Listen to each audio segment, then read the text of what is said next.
As a 4-hour evacuation window closed, thousands of residents remain in Gaza City and northern Gaza, saying they have nowhere to go. There's about 200,000 residents, and about 1.5 million Palestinians from Gaza have been displaced and are either staying with friends and relatives or in UN facilities. Plus, more explosions are reported in annexed Crimea just days after Ukrainian forces damaged a Russian missile vessel.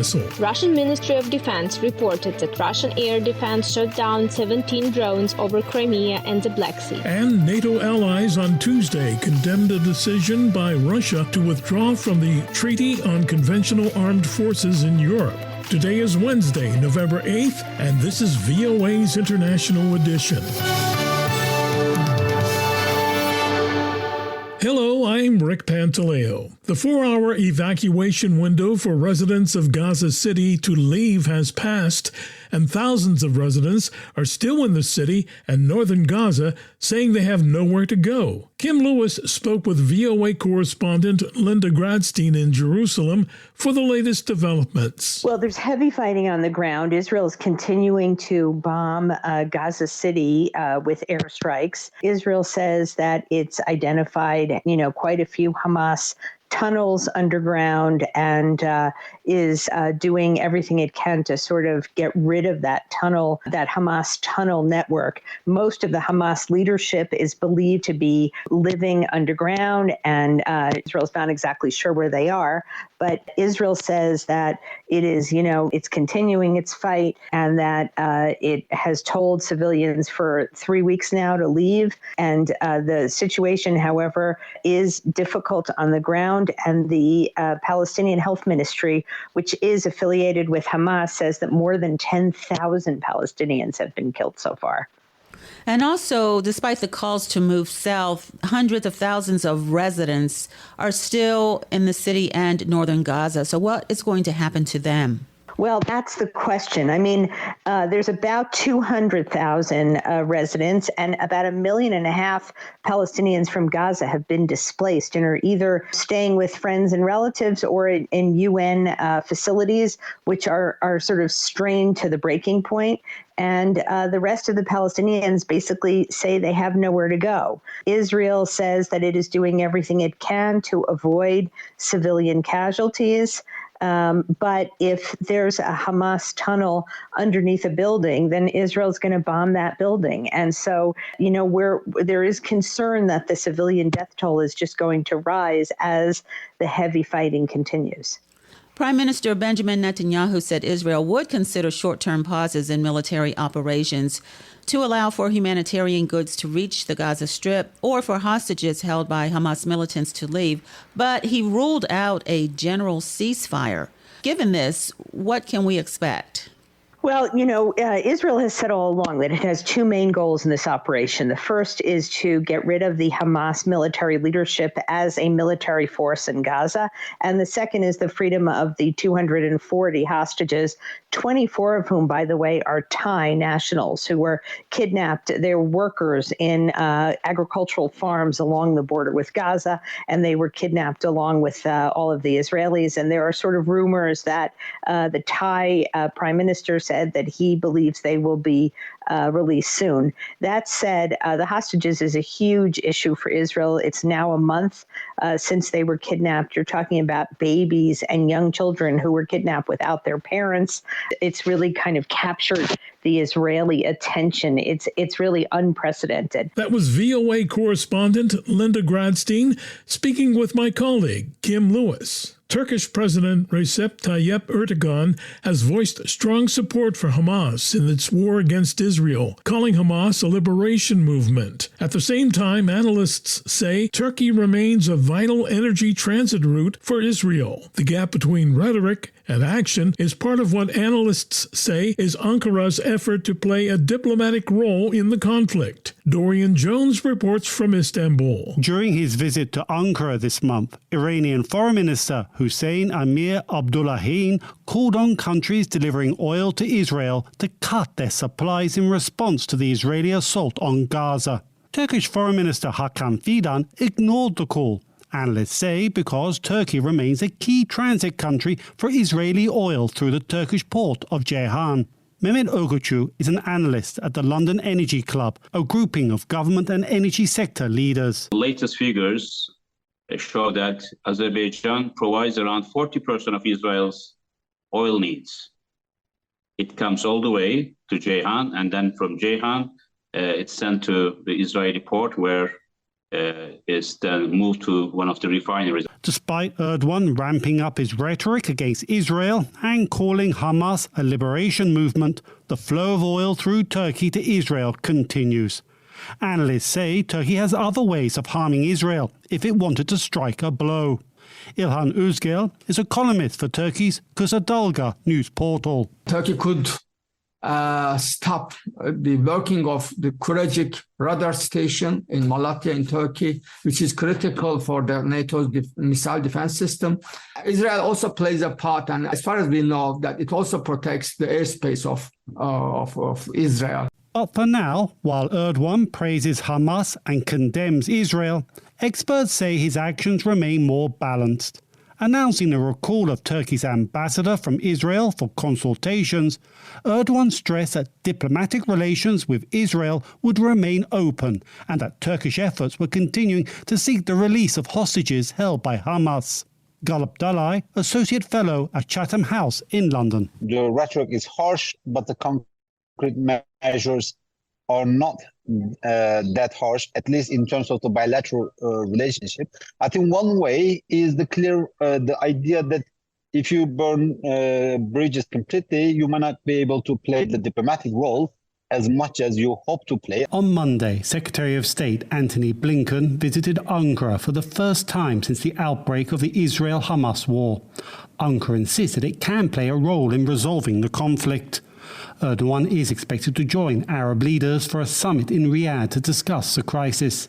But some analysts warn there are limits to Ankara's nuanced approach. Again, Galip Dalai of Chatham House. If we see going forward, actually the regional diplomacy believing that it's not getting anywhere, then we might see both at the regional level and Turkey level the countries taking punitive action. Erdogan's large religious base is at the forefront of protests against Israel, which will likely add pressure on the Turkish leader to take a harder stance against Israel if the violence continues. Dorian Jones, VOA News, Istanbul. More explosions are reported in annexed Crimea just days after Ukrainian forces damaged a Russian missile vessel. Elsewhere, Russian forces continued intensive shelling of Ukrainian residential areas and critical infrastructure. Anna Chernikova has the details. Overnight explosions were reported again in Russian-annexed Crimea near Zibelbek airfield and border with the Kherson region. Russian Ministry of Defense reported that Russian air defense shot down 17 drones over Crimea and the Black Sea. Ukrainian authorities haven't commented on this attack, and VOA cannot independently verify either side's claims. The previous Ukrainian attack in Crimea resulted in serious damage to Russia's newest missile carrier ship, destroying its main weapon system. British intelligence believes that Ukraine's attack on a ship in Kerch could force Russia to move its fleet even farther away. Russian forces also continue shelling of the Kherson and Dnipropetrovsk regions. Since Monday evening, Russian troops have hit the Dnipropetrovsk region with heavy artillery 3 times, injuring 8 people and damaging buildings and infrastructure. In the Kherson region, Russian forces shelled additional civil infrastructure locations and residential areas, injuring at least 8 people. Anna Chernikova, VOA News, Kyiv. NATO allies on Tuesday condemned a decision by Russia to withdraw from the Treaty on Conventional Armed Forces in Europe, a key post-Cold War agreement, and said they would suspend its operations in response. VOA's Laurie London spoke with Rose Gottemoeller, a lecturer at Stanford University and former Deputy NATO Secretary General under Secretary General Jens Stoltenberg, about the soaring tensions between Russia and the West over the fighting in Ukraine. What is your sense of what's happening here? Well, first of all, I think it's very important to bear in mind that nuclear weapon states, and there are 5 official nuclear weapon states under the Non-Proliferation Treaty, U.S., Russia, China, UK, and France. So So nuclear weapons states need to test their nuclear missiles regularly in order to ensure that they are reliable, in order to ensure that they are safe and effective in their operations. So in some sense, it's routine. It's normal for the Russians to be testing their intercontinental ballistic missiles, whether they're sea-launched from submarines or ground-launched from intercontinental ballistic missile silos or launch vehicles. So first of all, it's in some sense routine. But then, of course, the timing is always interesting. The timing that is selected for these tests and also the way they are then messaged to the public. And Russia very clearly wanted to send a message that it still is very much in the game with regard to nuclear weapons and very much in the game in terms of having effective delivery vehicles, effective missiles to launch them, whether, again, from submarines or from ground launching systems. So there is no doubt that there's a message here. But on the other hand, I don't think it's a cause for major alarm. What about the fact that President Vladimir Putin last week signed a bill revoking Russia's ratification of a global nuclear test ban? Is that sort of along the same lines of what you just said? Moscow said it was basically establishing parity with the United States. Well, honestly, here is a case where I thought the Russians were very much shooting themselves in the foot once again, because they were standing on a small scrap of moral high ground among the major nuclear weapons states. Only they had ratified the Comprehensive Test Ban Treaty. And when I say major nuclear weapon states, I'm not meaning to downplay the role of the UK and France, but they have much smaller forces. And US, Russia have the two biggest forces out there, and China is now building up. So neither the United States nor China had ratified the Comprehensive Test Ban Treaty, but the Russians were a leader in this regard. They had ratified it some years ago, and of course they were constantly,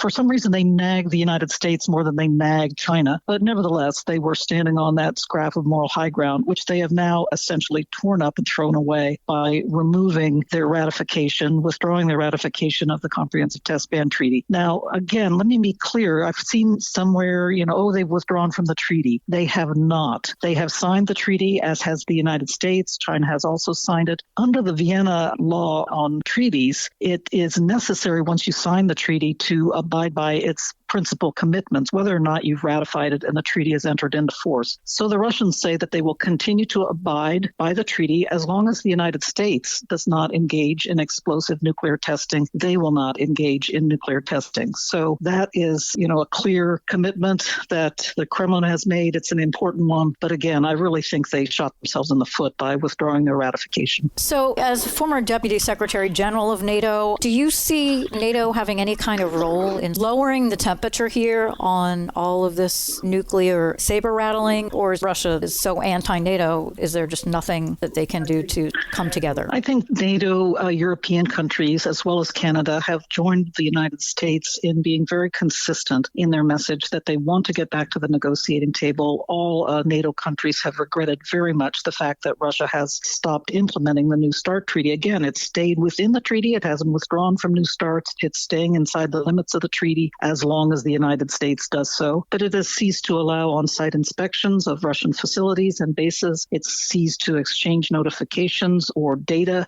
Twice a year, the United States and Russia exchange comprehensive databases under New START. And Russia seized all that activity beginning in February of this year. That was Rose Gottemuller, lecturer at Stanford University and former Deputy NATO Secretary General under Secretary General Jens Stoltenberg, speaking with VOA's Lori London. We're following these other stories from around the world. The United Nations and partner aid agencies in Afghanistan said Tuesday they urgently need funds to provide post-arrival assistance to hundreds of Afghan families returning from neighboring Pakistan daily to avoid arrest and deportation. The International Organization of Vine and Wine said global wine production has fallen this year to its lowest level since 1961 as vineyards were pummeled by extreme weather events. A number of major producers in the Southern Hemisphere had significant drops in production. And astronomers for the European Space Agency on Tuesday released the first images from the newly launched Euclid Space Telescope, designed to unlock the secrets of dark matter and dark energy, hidden forces thought to make up 95% of the universe. VOA's International Edition continues. I'm Rick Pantaleo. A senior United Nations refugee official warns an unimaginable humanitarian crisis is unfolding in Sudan as the world remains silent while millions of people are forcibly displaced from their homes by a brutal conflict. Lisa Schlein reports for VOA from Geneva. Dominic Hyde, the UN Refugee Agency's Director of External Relations, has just returned from a visit to Sudan's White Nile state on the border with South Sudan. What I saw was despair, was unimaginable humanitarian needs and fear in so many people's eyes. This is a war that erupted without warning and turned previously peaceful Sudanese homes into cemeteries. Since fighting began April 15th between the Sudanese Armed Forces and the paramilitary Rapid Support Forces, Hyde says 4.5 million people have been displaced inside Sudan. In addition, 1.2 million have fled to neighboring countries, most of them women and children. She says fighting is growing in scope and brutality, though violations of international humanitarian law go on with impunity. She says the world has remained silent. It is shameful, and it's shameful the atrocities that are committed 20 years ago in Darfur can still be happening again today with such little attention. And the recent fighting in Darfur and the Darfur region has caused even more displacement, with thousands of people struggling to find shelter and many people sleeping under trees by the roadside. Hyde says there have been accounts of widespread rape and sexual violence in Darfur, Khartoum, and other areas of Sudan. She says the UN is calling for an immediate end to all gender-based violence, including sexual violence, as a tactic of war to terrorize people. She's calling for accountability for these crimes, as well as for medical and psychosocial support for survivors. She appeals to the international community to respond generously and not to look away from the pressing humanitarian needs of millions of Sudanese struggling to survive. Lisa Schlein for VOA News, Geneva. The top 5 Republican Party presidential candidates are gathering on Wednesday, November 8th, for the third debate of the year. This debate is expected to differ from the rest as candidates try to set themselves apart with their views on the Israel-Hamas war. As VOA's Carolyn Prizzuti tells us, that's not the only change in this debate. Round 3 is Wednesday in Miami, Florida. A lot has changed since September's gathering in California. Hamas attacked Israel, and Israel is bombing Gaza. Most Republicans support Israel, but this could be a dividing point among the candidates. Look for strong comments defending Israel from former Governor and UN Ambassador Nikki Haley and Florida Governor Ron DeSantis, who flew Americans back from Israel. Israel absolutely has the right and is on firm territory. Entrepreneur Vivek Ramaswamy has changed his comments since the war began and could be criticized because of that during the debate. Tevi Troy of the Bipartisan Policy Center has worked on past debates. He seems to be more tolerant of pro-barbarity comments or people who say things that support Hamas terrorism. He calls it free speech. Again, I'm a big free speech advocate, but I think there are limits when you advocate violence and murder. Then that's not okay in my book. The latest Quinnipiac University poll shows former President Donald Trump leading other Republicans at 64%, trailed by DeSantis at 15% and Haley at 8%. But the frontrunner will skip this Miami debate, as he did for the 2 previous ones, choosing instead to hold a rally in a nearby city. Also missing from this debate is Trump's former Vice President Mike Pence, who dropped out of the race due to low polling and lack of money. Again, Troy on how this changes the dynamic. But he was an important voice in being willing to criticize President Trump on stage. Now it's only Chris Christie who's been overtly critical of Trump in every appearance. It may behoove some of the top contenders, including Haley and DeSantis, to make more of a pointed critique of Trump, and perhaps Pence's absence gives them the opportunity to do that. The Republican Party has scheduled a 4th debate for December 6th. By then, time and stiffer qualification requirements should narrow the field even more. Carolyn Presutti, VOA News. For farmers in the Midwestern United States, emerging autonomous technology could reduce costs and increase efficiency in the agricultural supply chain. Kane Faribaugh shows the promise of the technology on the farm in this edition of Log On. The future of farming is available at Dennis Bowman's fingertips. Using remote controls, he tests new technology with the Center for Digital Agriculture at the University of Illinois. An aerial drone fertilizer sprayer and automated robotic seeder are just two of the tools in the agricultural arsenal he regularly demonstrates to farmers. Convincing farmers to use them is another matter. There is concern about the technology, and there's a lot of interest if you can show that it satisfies a need. For Illinois farmer Brian Corkle, who operates his farm either by himself or with labor that mostly comes from his own family, the need is clear. And that would be a huge asset to an operation that's labor shortage. Being able to use a drone to spray fertilizer over his crops or an automated robotic vehicle to spread cover crop seeds,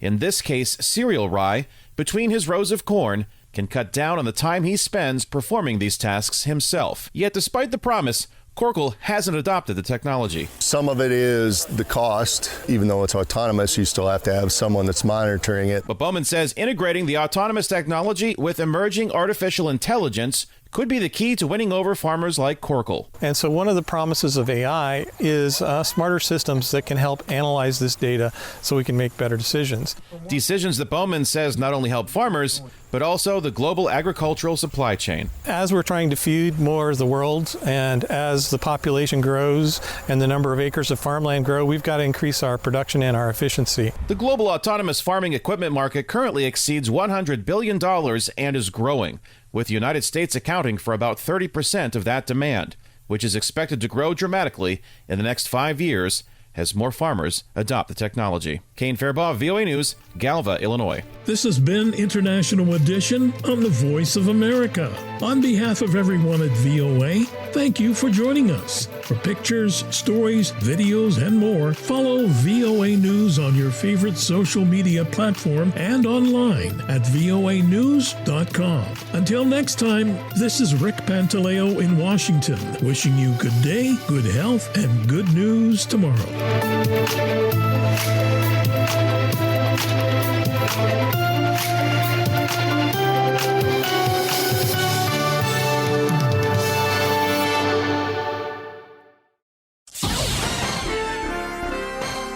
Next, an editorial reflecting the views of the United States government.